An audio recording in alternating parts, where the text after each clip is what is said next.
You're listening to the Full and Thriving podcast, a place where courageous women come to break free from food obsession, heal their relationship with their body, and strive to live a life that's present, lighthearted, and meaningful. If you're listening, my wish is that this podcast serves as a catalyst that inspires you to nourish your body, nurture your mind, and energize your spirit. I'm your host, Meg McCabe, a certified life coach and eating disorder recovery coach with a PhD in having a good time. Just kidding about that last part. Anyway, thank you so much for listening and enjoy the show. Hello, everyone, and welcome to another episode of the Full and Thriving podcast. I am so delighted to introduce my next guest on the podcast. Her name is Brittany Brasswell. She is a registered dietitian and recovery coach who helps women struggling with disordered eating and negative body image reduce their anxiety and disordered behaviors so that they can confidently restore their health and ditch food rules forever. Brittany emphasizes the importance of replacing negative beliefs with spiritual truth to help her clients discover their God-given identity without their eating disorder. She runs a virtual practice with one-to-one services and group coaching programs to help women achieve lasting freedom from the bondage of their disorders. And fun fact, Brittany worked with Patrick Mahomes of the NFL's Kansas City Chiefs his senior year at Texas Tech University. So that's pretty exciting, Brittany. That is such a fun fact. Anyway, Brittany, welcome to the show. I'm so glad that you're here today. Yes, thank you so much, Meg. I'm delighted to be here. Yay! Oh, Brittany and I actually have worked together in the past with some mutual clients, so we know each other pretty well, and I'm really excited to have her on the show. So, Brittany, to get started, I'd love to ask you how you became a registered dietitian who specializes in eating disorders, because it's kind of a niche field to be in. It is. And I will say, honestly, I didn't anticipate coming into that. That wasn't my initial goal, I guess, when I became a dietitian, but the Lord just really laid it on my heart. It's become such a passion of mine. So I think I sort of accidentally got into the eating disorder side of things when I was in undergrad. I got to interview for one of our classes. We had to interview a dietitian, and I interviewed our dietitian on campus who was the sports dietitian that worked with football team and a lot of the different athletic groups. And so interviewed him, and I was like, this is amazing. I would love to work with people who are kind of on the performance side of things, who were focusing on the wellness. And I really loved the preventative aspect. But the more I got into it, the more I was kind of studying about the aesthetic sports. So things like gymnastics, dance, even things like track, weight related things like, what am I thinking? Wrestling, boxing, where they have weight classes they have to meet, right?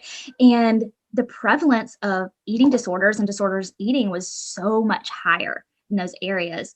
And I just saw so much potential for helping people really get out of something that could be life impacting, that's outside of just their sport or their field.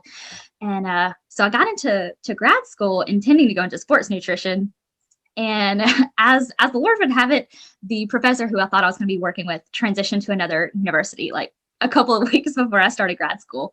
So I got placed with another professor who is amazing, worked with the dietetic students and interns, and I love working with students. So that was so much fun for me. But in that process, I got to take a brand new course that they were offering on treatment of eating disorders. And I loved it. I was like, I feel like this is really an area that I could have a lot of impact on, and get to help people from the preventative side, but also so much more than the physical health aspect. Mm-hmm. So I once I really got into it, I've gotten to experience helping women at lots of different levels of care. Started off in inpatient, which is kind of a different ball game, right? Getting to see women when they're really needing some of that extra stability and medical care.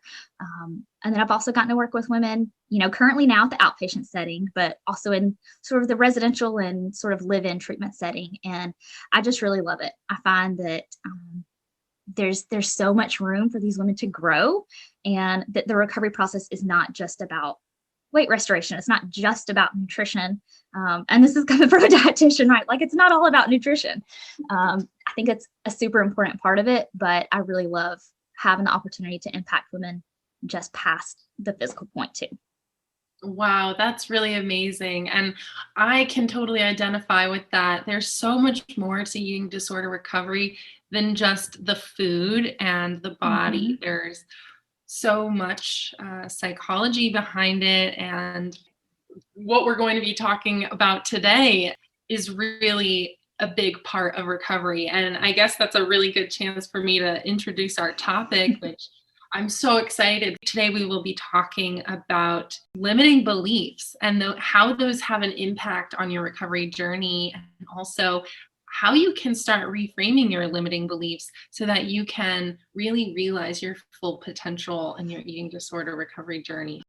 Brittany, that was a beautiful story. I really find it amazing, but also not surprising when people are exposed to eating disorder recovery treatment as a dietitian and have that spark like ignited within them, because it's such a different approach to nutrition. It's a very healing approach. What would you say did you love the most about the eating disorder dietitian field when you were first exposed to it? Like, what ignited that spark within you? Yeah, I would say that previously, before transitioning into the eating disorder realm, I was in the hospital setting for a little while, and I really my passion is not food, it's not nutrition, it's people and it's relationships. And since being in the eating disorder treatment setting and getting to work with these incredible women who have so much potential, I think the thing that really sparked it for me was the relational aspect of really getting to not just treat the symptoms. When you're in a hospital, you're kind of helping people get medically stable, and maybe you're helping them like recover from a surgery or a specific chronic condition. But really, in this area, you get to treat the whole person, and you're not just putting a Band-Aid on what's happening because of things. You get to really get to the root of the issue or the struggle, and I love that because I feel like there's so much more potential for impact and growth there.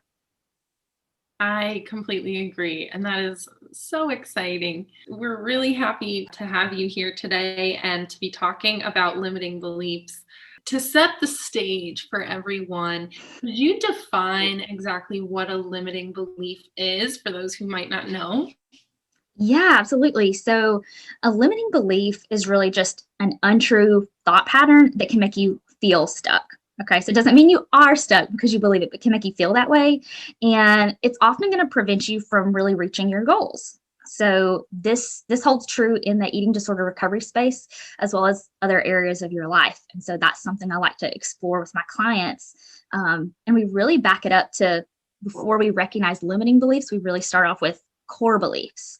So a little bit of distinction there is that a core belief is just anything you believe to be 100% true 100% of the time. So for a lot of my clients, they have core beliefs that relate to food or to their body or to their family or their relationship or weight, right? It could be specific physical things. It could be beliefs you have about your faith. It could be politics. It could be the world in general or people. And so what we really like to start there and figure out, what are those things that you really believe at your core? And then from that point, what of those beliefs maybe are based out of a place of fear, or maybe they are a lie that creates this limiting belief that's preventing you from growing in your recovery. Wow. Okay. So that's an interesting distinction. So correct me if I'm wrong. We have our core beliefs, and then some of those beliefs, we look at those beliefs and say, which of these beliefs are coming from a place of fear? And that kind of shows us which ones might be our limiting beliefs. Yes, absolutely. And there's definitely other limiting beliefs that you can have that maybe aren't fear-based, but a lot of the recovery ones are going to kind of stem from that point. And so it's usually a good just little like, okay, that's a red flag. This might be something that could be holding me back. Yes. Oh my gosh. And it's hard to distinguish if something is coming from a place of fear as well, because you've had it your Mhm. entire life. Maybe you just learned it from your family growing up. It's something you have to unpack, and you don't even realize there's fear from that or fear based in that. Um, Right. Right. So like I'll have a client, like one of their core beliefs was, carbs are bad, or carbs are bad for me, right? And so initially she was like, well, that's not a fear-based belief. But you start digging into it and you go, okay, well, why do you think carbs are bad? Okay, well, I feel like maybe they're going to make me, gain weight, right? Okay, well, why don't you want to gain weight? Or what is that something that's scary for you? And for most of them, they're like, well, no, but I just don't want to do it. What do you think would happen if you gained weight, right? And so it's kind of asking yourself these deeper questions on, how did I even get to that belief in the first place?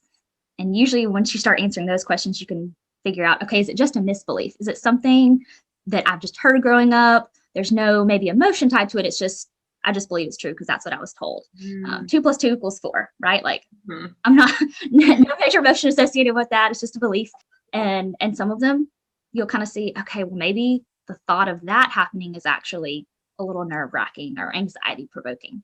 So Mm. sometimes it takes a couple of questions to figure out, is it, or is it not? Yes, very true. Very true. So, when we're thinking about these core beliefs and these limiting beliefs, what are some of the most common beliefs that people with eating disorders come to you with when they start their recovery journey? Well, yeah, I know it really varies for every person, but I've Yeah. kind of seen the four sort of, I'm going to call them like umbrella categories of limiting beliefs. And we can walk through, a couple of these. If we get to all four, that's awesome too. Um, Kind of the first sort of umbrella category relates to worthiness. So where Mhm. you find your worth. Another one is capabilities. So what you feel like you're currently or could be capable of. A big one for a lot of women and men is control. So feeling like maybe I should be in control or I need to be. And then the last kind of big category I see beliefs fall under is possibilities. So trying to figure out, what do I feel like is possible in recovery or what's not. That's so interesting. So let's go through them and maybe see if we could come up with examples of a few beliefs in these categories. And then what are some of the common reframes that might be helpful for those who are living with those beliefs in their mind right now? So the first one you mentioned was worthiness. What are some beliefs? I know I can think of some, but what are some beliefs Mhm. that you see a lot in your practice? Yeah, so I think the beliefs that I see show up around worthiness, um, they can show up a lot of different ways. A lot of beliefs involve comparison, right? Like somebody might Mm, believe that they're not worthy of doing something because they see somebody else who they feel like does it better or is better, right? And so comparison, I think, is really the thief of joy. And so the more that you compare, the less joy you're going to experience, and usually that lack of joy or that increased comparison is going to constantly decrease your worthiness. mhm. Another thing that a worthiness related belief might show up as is lacking boundaries. Right, if you are Yeah. really struggling with your worth, oftentimes you're gonna say yes to things you normally wouldn't. Right, if somebody asks you to do something or ask for help with something and you are physically or mentally or emotionally spent, but you're worried about what somebody's going to think about of you, then you might say yes anyway, right, to try to prove, oh, I'm good enough, I'm worthy, I can do this. My worth maybe comes from, if you feel like your worth comes from your ability to follow through with something, right, or trying to prove yourself. That's another way it shows up a lot. And then distraction is another huge one. Like if you if you are constantly distracted with things that are maybe not typically a big priority, like little things that constantly take away your attention, then it's really easy to say, okay, well, where's my worth actually found? Is it here? Oh no, maybe this is more important. Maybe it goes here. or I really want to get better at this. And so it can kind of feel a little disjointed sometimes. And I think that's when people don't always pick up on as much, but I find that that's very consistent. And the root, I think, of a lot of these worthiness related issues comes back to misplaced identity. And I see that as a big thing for a lot of my clients, is really just struggling with, where do I find my identity? And that is something that I'm super passionate about. That's a big part of my group coaching program. I really do a deep dive into the identity piece and look at where is it that you're finding your identity right now? Is your worthiness coming and your identity coming from how other people see you? And if so, to what degree, right? And the biggest, I guess, point of encouragement that or direction I like to give a lot of my clients on this is to ask yourself the question, is the place that I'm finding my identity, is it unshakable? Is it unchanging? Or is it something that's going to, ebb and flow, right? Because people are so imperfect, myself included. I'm like preaching to the choir here. If somebody is going to try to put their identity in what I think of them, I'm a woman. I have hormones. I'm like, my mood's going to change, right? So if I'm just in a bad mood one day, it might have nothing to do with another person. But if I'm short-tempered and give them a quick response, or, I'm terrible about checking text messages and responding immediately. If somebody goes, well, Brittany didn't respond to me, she must hate me, or she must be mad at me. And part of their identity is in getting that external validation, then they might feel less worthy that day because their identity, wasn't in a place that's unshakable. Wow, I love the word unshakable. I think that's brilliant. I've never used that word on this podcast before, but I think it's so true. Like, where are you placing your worth? And if it's coming from a shakable place, or a place that's inconsistent or varied, it might be a misplaced identity. And that's interesting to think about. And I love the way you nicely articulated that. And also, when it comes to distraction, I hadn't thought of that before. You were talking about how some people find their worth through like one project, and then they're like, oh, my worth is going to come here, and then it's going to go to this place and this place. That was something I struggled with throughout my entire life, I would say, until probably the last 3 years. I really cracked the code, and I was like, I need to actually commit to things long term and stop having this worthiness ADD, I guess, where I'm just going from one project to the next and not really seeing it through. Yeah, and I think that the other way that this almost gets disguised sometimes is busyness, because there's something in our culture, and it's not just women, like it's everybody, it seems like, on there should be this point of pride on, I'm busy, right? Like if you're listening to this and you think about, like, when somebody asks you, hey, how are you doing? How often have you said, oh, I've just been really busy? And it's almost like it becomes, hey, I'm doing this, or I have my kids, I have a couple of kids, I'm getting ready to start swim lessons for my son. And I have to catch myself when someone says, hey, Brittany, how are you doing? Or how have you been? To not say, well, I'm busy, right? Because it's not, we don't want to be busy all the time. There's an acronym that I go through with busy with some of my faith-based clients, but it just has to do with, really, it kind of leaves you in this place of feeling stuck, right? Like something else is actually controlling your time, rather than you being creating, like, having time as a priority and saying, I've got to prioritize rest too. And not just sleep, but like mental rest, physical rest, emotional rest, right? In the recovery process, we've got to have a chance for emotions to not be like go, go, go all the time. And I know that can be scary, because when you rest, it gives you time to think, and that's not always comfortable in the recovery process. But it's so necessary, and you make so much more progress, not just on your recovery, but I mean, you have such a higher quality of life when you create that margin in your schedule and allow yourself that time to rest.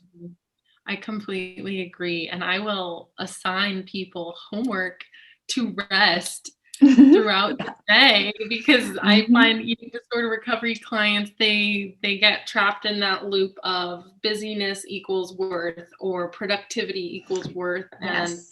there's a lot of guilt from just resting. I want people to reclaim that and really see it as a skill and see it as Yes. something that can be practiced and learned, so that you can separate your relaxation and your rest from your worth. It doesn't have to be, or if anything, you can say, wow, I'm really taking care of myself now that I'm allowing myself to rest. And that might be, Yes. yeah. So I love that. Yes. And it's something that I think can be, if you want to even look at it from a productive standpoint, rest has so many benefits, right? Like, we don't just sleep at night to recover from the previous day, right? That's necessary. But if we can think about rest as something that we're doing in preparation for the next day to help us be present and alert and a little more, cognitively aware, it has a benefit not just for recovery, but for preparation too.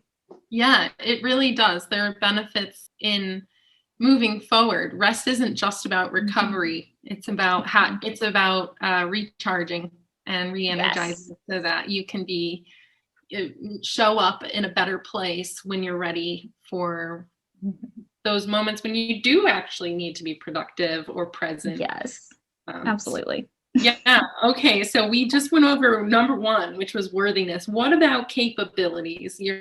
We're talking, what kind of beliefs show up around capability in recovery? So I would say the things that I see the most when it comes to capabilities is beliefs showing up as lack of confidence, right? So when you are really struggling to not just be confident, but to voice it, right? I feel like that's something that people, whether you struggle with disordered eating or not, confidence is something that can affect everyone. And when you have lack of confidence, usually you're lacking you're lacking that belief that you are capable of something. So that's a big one. And then overstriving, a lot of beliefs around like, hey, I have to work harder, I have to do more. It kind of falls in line similar with the busyness, but like I've got to push more, I've got to keep getting better, because you feel like maybe you're not capable enough of, maybe it's recovery, or maybe it's a specific skill within recovery. Like, I've got to constantly strive to meet my meal plan, otherwise this black and white recovery process, like I'm failing at it, right? That's something we could touch on later. I know that's the black and white sort of mentality around recovery can be a huge mindset blocker too. And then I know I have to explain this last one, I think, to a lot of my clients, is imposter syndrome. And I don't know if that's something everyone's heard of, but imposter syndrome is really like just when you have that fear of being found out, right? Or like, I feel like I don't have what it takes, and what if somebody figures that out? and that's usually a huge limiting belief when it comes to capabilities, because you feel like, okay, I'm trying to sort of put on this mask and hope nobody sees that I don't feel as capable of something as they think I am.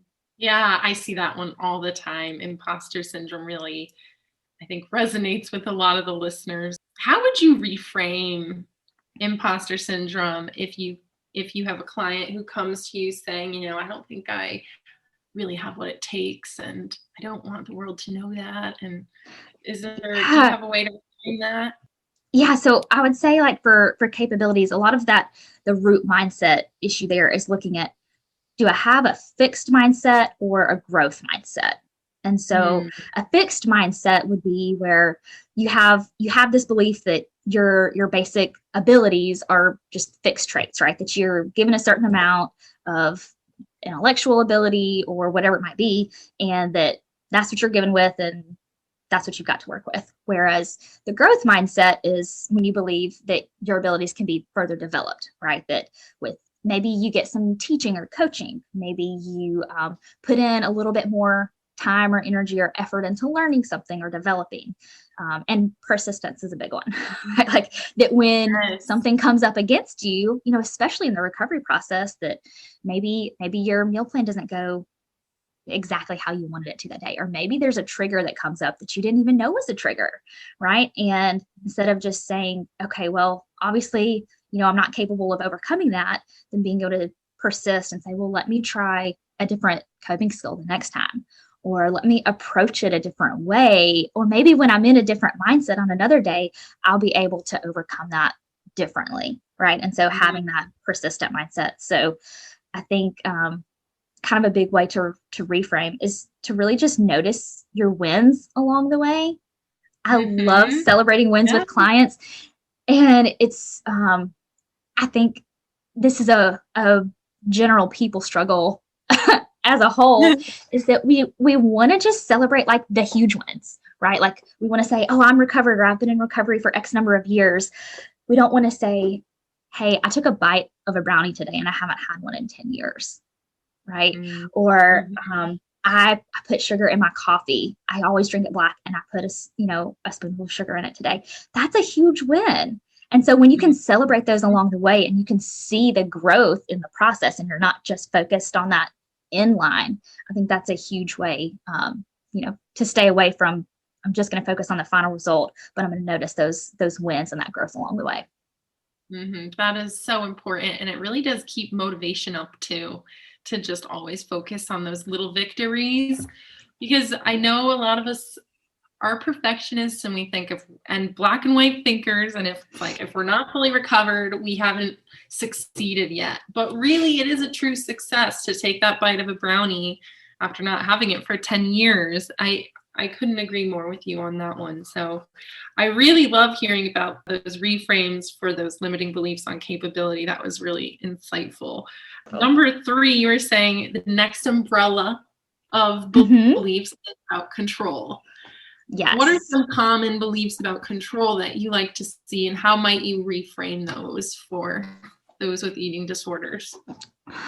Well, I think of all of these 4 categories, control is definitely one of the top 2 that I see, like in, I would say close to 100% of clients, right? Because it is, I won't say it's impossible, but it's very unlikely that your eating disorder is not playing some sort of control role for you, right? And so a lot of the control related limiting beliefs show up as procrastination, right? Like, and procrastination and perfectionism, they kind of go hand in hand, right? Like, so if you feel like you need to be in charge of something, you have to control the outcome, but you're not confident that you can control the outcome, you might keep putting something off, right? So like challenging a fear food, if you know, hey, when I eat, these same 10 or 15 safe foods, I know this is how I usually feel afterwards, but I'm terrified because I don't have any idea how to predict what my emotions are going to do, what my body's going to do if I eat something new. So I'm just going to procrastinate it. I'm going to put it off, right? Those are big ones. That's a big one. Yeah, you said you see that a lot too. And the perfectionism, I think, is another one that kind of goes hand in hand with that, is not even just doing it, but if I do something differently, is it still going to be as good as what I was doing before? Right. And I think the eating disorder kind of becomes that thing that so many people say, like, this is something I'm really good at, right? Like, this is not just something I can control, but I feel like I'm not good at anything and I'm really good. I'm getting like an A+ in my eating disorder. And that just sort of bites that, perfectionism sort of tendency or personality. And it doesn't, one of the things I think that really helps with that with my clients, and again, this would be from kind of the faith-based standpoint, but giving yourself permission to not be perfect and knowing that there was only ever one person who was or will ever be perfect, can just take that pressure off of you to say, I have permission to make mistakes and the world's not going to fall apart if something doesn't go exactly how I want it to go. And I think that's a really big one. And I think the only way you start to learn that and really believe it is when you start allowing yourself to make mistakes and you survive those mistakes. You're like, oh, it wasn't so bad. What am I worrying about? That was, I thought the sky was going to fall down and I'm the same person that I was yesterday. Yes. So. And a huge part of that, and I'm in total agreement with that statement, because I think until you are willing to let yourself, quote unquote, fail, at whatever you're trying to do, it's not about not failing. It's about when I do something that turns out differently than I was hoping for, how quickly do I get back on the horse and keep going? And I think that just kind of plays back in again to that persistence on saying this, what makes me stronger or what makes me, progress in my recovery isn't that I'm doing everything exactly right. It's that when things happen, not according to plan, which can feel really scary, right? Everybody likes a good plan or predictability, that when that doesn't happen, that we can say, I can adapt to that, right? Like there are ways that I can adapt to the things that aren't totally within my control. And that's going to make you a stronger person. So would you say that's kind of the reframe on control, is recognizing that you're adaptable and recognizing that you're resilient? I think that can definitely be a huge one. I think that's a wonderful strategy. There's a particular exercise that you can do. I do it with a lot of my clients in my group, or that you can do with a therapist, where you can look at, hey, here's the things that I know I'm in full control of, right? Like I can choose what I'm going to eat today, right? That's a very safe one. I can choose what I want to wear today, but maybe some things that are out of your control are like, traffic, right? Like I cannot control the traffic. I live in Alabama, in a fairly large city, for the state of Alabama at least. And I know there's certain roads that are going to be crazy at certain times of day, and I can't control that. But I can adapt to it because I can choose to leave earlier before I get to an appointment or something, or I can take a back road, right? And sometimes I may just get stuck in traffic, and I might just have to adapt to that by turning on a song on the radio that's going to help me chill out, right? Or call somebody and say, hey, I'm going to be 15 minutes late. I got stuck behind an accident, and it's not the end of the world. So definitely being able to adapt is a huge one. And I like to keep things really simple too. So I tell my clients, when you're trying to reframe control related limiting beliefs, use your ABCs. They're like, what does that mean? Well, ABC, I think, is a wonderful acronym for action brings clarity. And so when you take action, even if it's messy action, if it's imperfect action, you're going to learn a whole lot more. You're going to get a whole lot more clarity by taking the action than by waiting or procrastinating or waiting until something's perfect to see what the outcome is. That's a really great one. I hadn't heard action brings clarity before, but I know a lot of times this feeling of uncertainty can bring about anxiety and this need to control. But really the thing that kind of makes uncertainty feel less scary is taking action, because then you just end up clarifying the situation. You feel a lot better because you're making the uncertain a bit more certain, which helps a lot. Yes. And nothing is ever going to become familiar until you do it. Right? Like there's not going to be any kind of new, you're not going to have any frame of reference for something until you do it. And especially until you do it consistently. Right. Yes. So if you don't know how you're going to feel after you have that bite of brownie, you got to take that bite of brownie to find out. Right. Or take that bite of brownie 6 or 8, different times to see, is it always going to feel this intense, right? I'm always going to feel this anxious right afterwards. Well, no, the more you do something, the less it's going to cause that kind of response. The same as like, if you have a young child, or when you were young, if going to bed in the dark, like turning the lights off scared you, right? You had to have that happen enough times to see, okay, the light switch can go back on if I need it to, right? When I close my eyes, it's going to be dark anyway, and it's going to be light again tomorrow. For the most part, right? So there's things that become predictable once we start taking consistent action.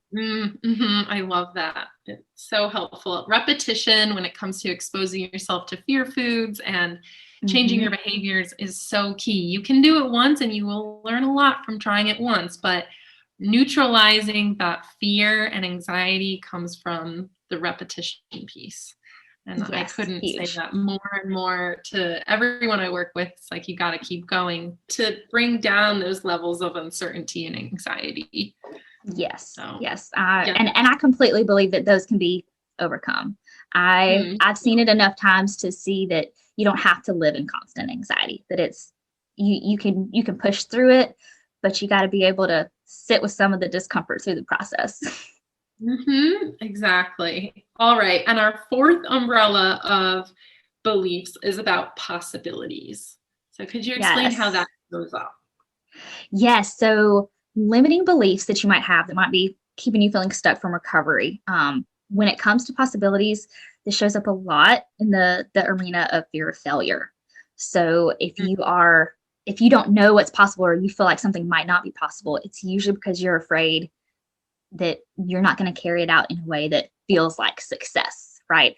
Or Mm. it might kind of again going back with some of these categories can kind of overlap a little bit, right? Like if you can't control the outcome and you are afraid of failing, right? Then if you can't control whether or not you quote unquote succeed or fail, that can feel really scary. And that fear of failure, that's one of those obvious red flag fears that can keep you, kind of from moving forward.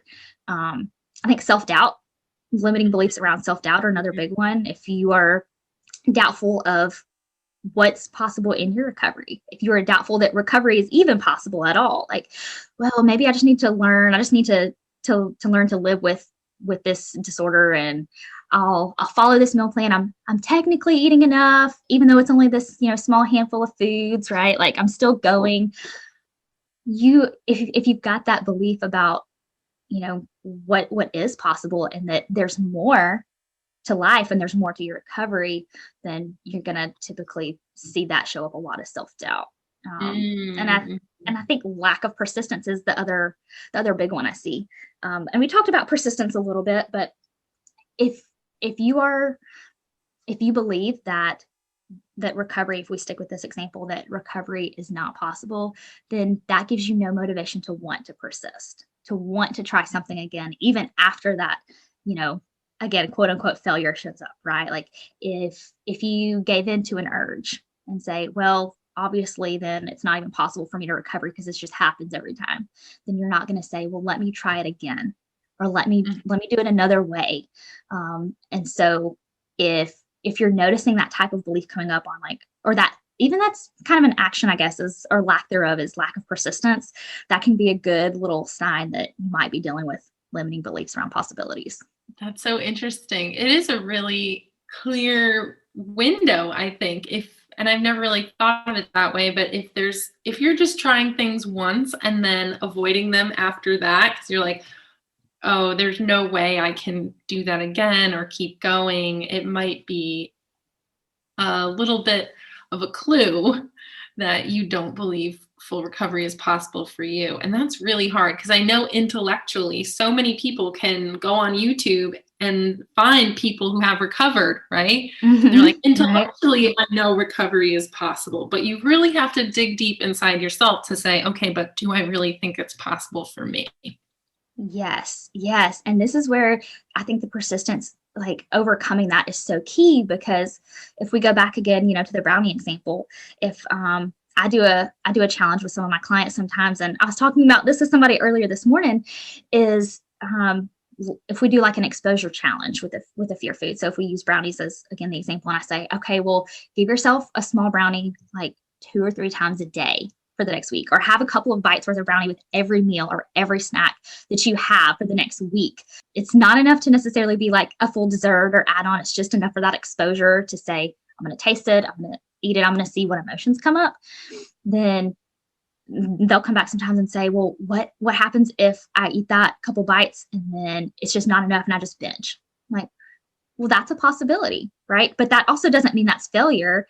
That lets you learn something in the process of going, how intense, like how intense were my emotions, or what were the emotions coming up, right? I think the term like emotional eating comes up a lot, but I think you got to dig into it, and you can't just say it's emotional eating. You've got to figure out what emotions trigger that type of eating, right? And so it gives you an opportunity to ask more questions, and it's more self-discovery. And so I don't think that's a failure at all. I think that's an opportunity for learning. So if something like that happens and you go, oh, well, obviously I couldn't do this, 2 or 3 bites and I binged. And so it's just not possible. This is just not a challenge that I can do.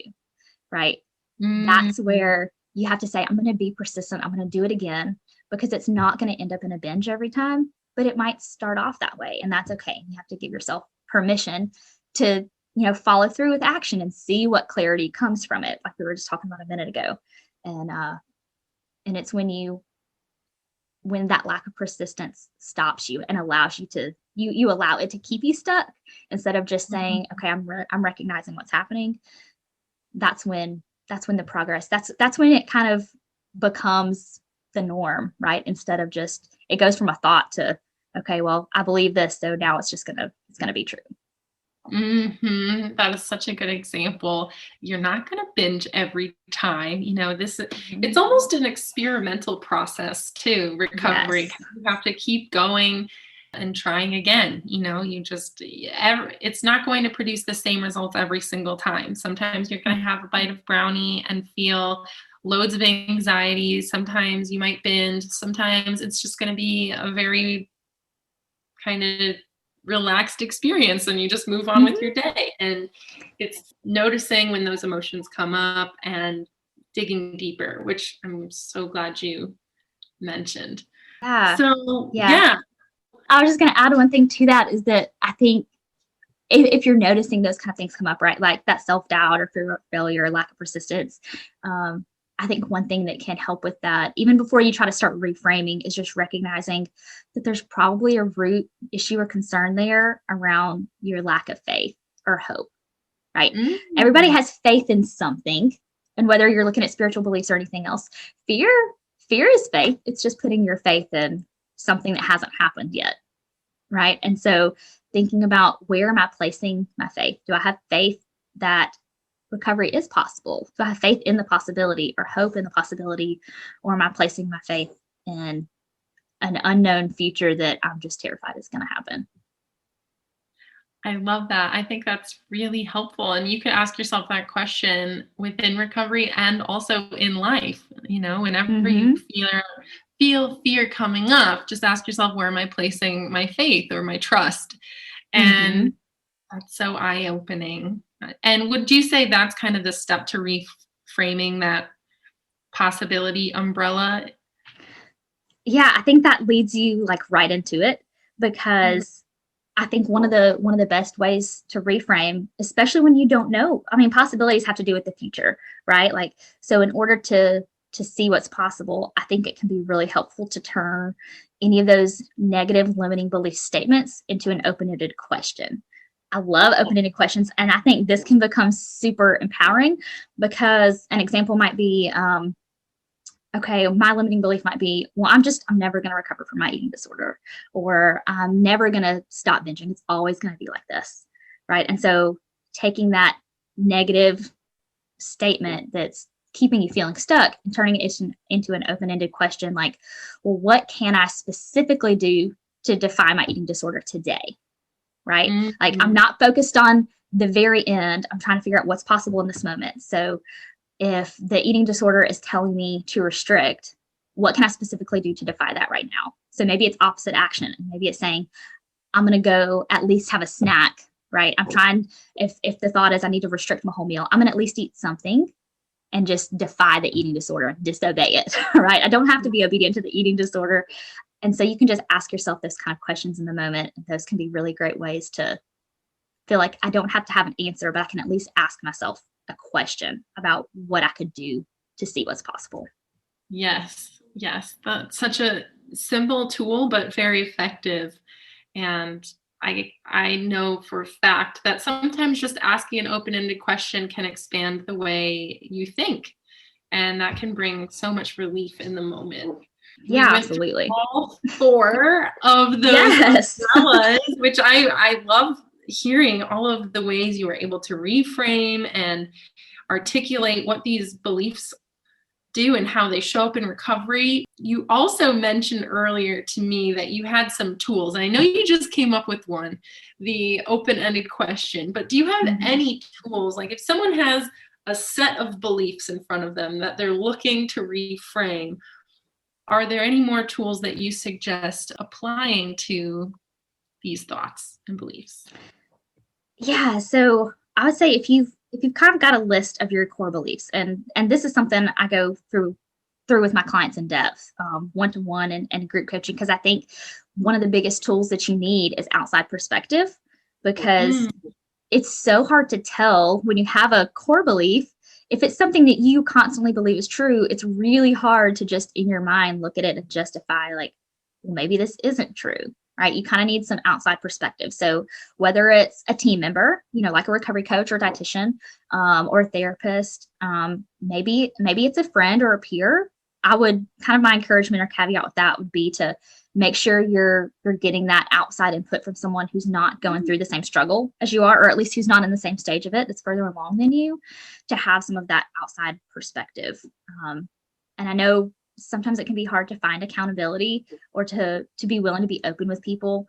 And that's one of those little fear red flags, I would say. That might be one of your core beliefs. I'm like, what if I tell somebody and it turns out, XYZ way.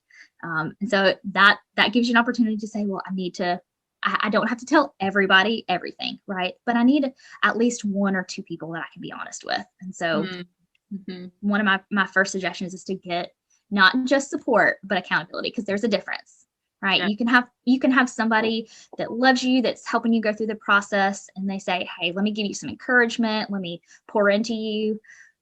But that's not the same as having somebody follow through and say, hey, let me call you out a little bit. Let me ask you some questions. I need you to be honest with me. Did you follow through with this, right? And if you do follow through with it, or if you don't, being able to say, well, what is the follow-up from that? How can I keep you accountable so that this just doesn't keep happening? So support and accountability go hand in hand, but for sure the accountability piece is a big one. That is a big one. I'm glad that you brought that one up. And I think another tool I would say, and this is something that I really do a deep dive in with my clients, because I think it helps to, again, kind of have some additional perspective, but to start asking yourself questions about like, what is my purpose? Do I have some focus on what is my purpose, or what are some of my goals? Who am I? Looking at that identity piece, right? Who am I outside of my eating disorder? And if you're looking through your limiting beliefs, and most of them kind of lead back to that identity of, okay, well, who am I without this? If I didn't believe this, or if this belief didn't dictate my decisions, right? Because you have a belief, your beliefs are going to kind of be the kindling to your different thoughts, right? Your thoughts are going to lead to feelings and emotions, and that's going to eventually lead to behaviors, right? So they're all like, one thing leads to another. And so if all of your core beliefs are going to lead to a behavior that is disordered, or if it plays back into, some of those thoughts and identities around, or those thoughts and beliefs around your identity, that's where you need when you can focus on your purpose. And like I said, when you can get back to that place of, is my identity in someone or something unshakable? That's you asking yourself some questions that lead you back to that place, or to say, hey, here's where I think I'm finding my identity. What questions can I ask myself to see if it's really unshakable or not? I think even just asking yourself that question can be a hugely helpful tool. I think so too. I love that, unshakable. I'm going to start using that word. It's such a nice point of reference to know where your worth is coming from. And if you need to be finding your worth from somewhere else that's more stable, more unshakable. So yes. Great. Awesome. So I did want to ask you about one more thing before we wrap up our episode. And this is the power of words. You brought this up to me before we started the show. And because we were talking about beliefs and almost the language we use with beliefs, I wanted to hear more about the power of words and how that can transform your recovery process. Yeah, so this was a huge point of freedom for me, and again, I'm always a proponent of having some healthy perspective. But when you can kind of do like a little self-check on how are my sentences starting? Am I using a lot of I am statements and putting labels on things, or putting labels on yourself especially? That can be so damaging. I think words, the power of words and the tongue has the ability to change so many things, right? If you think about a ship, right, it has this tiny little rudder, but it steers the direction of this massive vessel, right? Same with a horse. It has like a small bit in its mouth, but you can make the horse go all kinds of different ways, right? And so our tongue does the same thing. Whenever we're speaking things over ourselves or over other people or about ourselves, it really starts impacting what we believe. And so chances are you have some core beliefs or limiting beliefs that have kind of been inundated, or that you're just like they're just super, super true for you because maybe somebody spoke it over you at one point, but you kind of came into agreement with it and you just reiterated that to yourself, right? One of the big things I am very aware of is when someone comes to me and says, hey, I'm anorexic or I'm bulimic or whatever. I'm like, no, let's stop, right? Maybe you struggle with restrictive behaviors, right? We're not putting that label on you that you are anorexic because that's not who you are. That's not who you were created to be. You weren't born this way, and this is not your final destination, right? So let's take that I am off of it, and let's talk about what the struggle or the behavior is, not the identity, because that's where it's so easy to get wrapped up in your identity inside your eating disorder is when you're using a lot of those I am statements, and you may not even realize it. It becomes, I think, kind of I don't know if fun is exactly the right word, but an insightful awareness kind of bringing activity to say, gosh, how many times am I saying I am sick, right? Or I am incapable, or I am whatever it is. And being able to stop yourself mid-sentence or at the end and say, let me go ahead and I'm going to say it out loud and say it a different way, right? Maybe I'm currently struggling with this, not I am this. Does that make sense? Exactly. It's helpful to separate yourself from the behavior. So even just saying, like, if you're saying, I'm an anorexic, that like stings my heart whenever I hear people say that, because it ties their identity to a label and to their behaviors. And it might be helpful to just say something like, I am an amazing person who struggles with anorexia, or you don't believe that quite yet, just I'm a person, or I'm a human who's living with anorexia. Yes. And that could be applied to all behaviors in life. It doesn't just have to be eating disorders. Yes, absolutely. And I'm a full believer too that the more positive words that you speak over yourself, and this is something I work real specifically with my clients on. I'm like, let's don't just come up with something positive, but let's look for something that is the opposite of what you're telling yourself, right? Like if you're saying, I am, incapable, then affirmations are wonderful, but but I think they're more effective when they're targeted affirmations. And so I think that's another process, and that would be a whole nother conversation. But that might be something really helpful if you're working with a team, to ask one of your team members, like, hey, can you help me figure out how to target my affirmations in a way that's going to make them more effective, so that you're not struggling and then just saying like, I am strong, or I am courageous, or I am whatever. Those are great things, but if they're not combating the lie that you're believing, they're not going to be as effective. Yes, I think affirmations need to be really personalized and target those beliefs that are holding you specifically as a person back. Yes. So I couldn't agree more. All right. So I think the power of words is so valuable, and that was very enlightening just to help us with all of that. Anyway, unfortunately, we have come to the end of our time today, but you have been so helpful and wonderful. And before I let you go, I wanted to ask you if you have any mantras or beliefs or words that you think are really impactful to those with eating disorders that you'd like to offer to those listening today.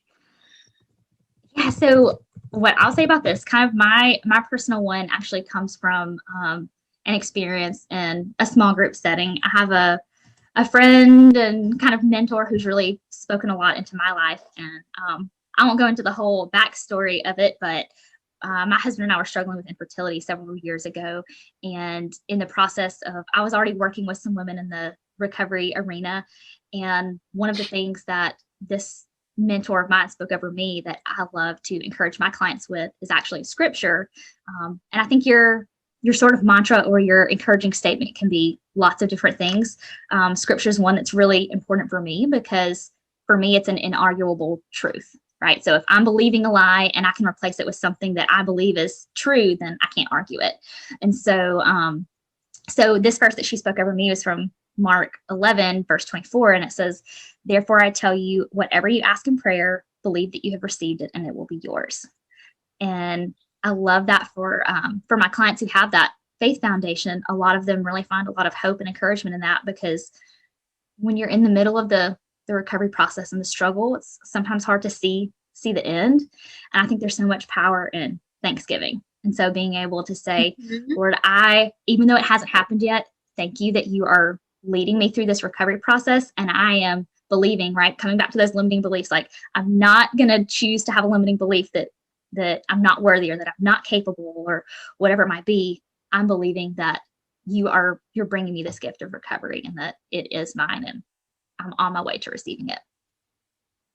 I love that. I love praying in the form of thanking God for the things you have not yet received. So that is really powerful. Just if I know not everyone who listens to this podcast is a faith-based person, but if you are, and you can apply this to thanking the universe or Mother Nature or anything, but just thank you for my recovery. Thank you, God, for the recovery that you're giving me. And you might not be there yet, but if you have gratitude for it as if it's already happened, it can be really powerful and impact your path.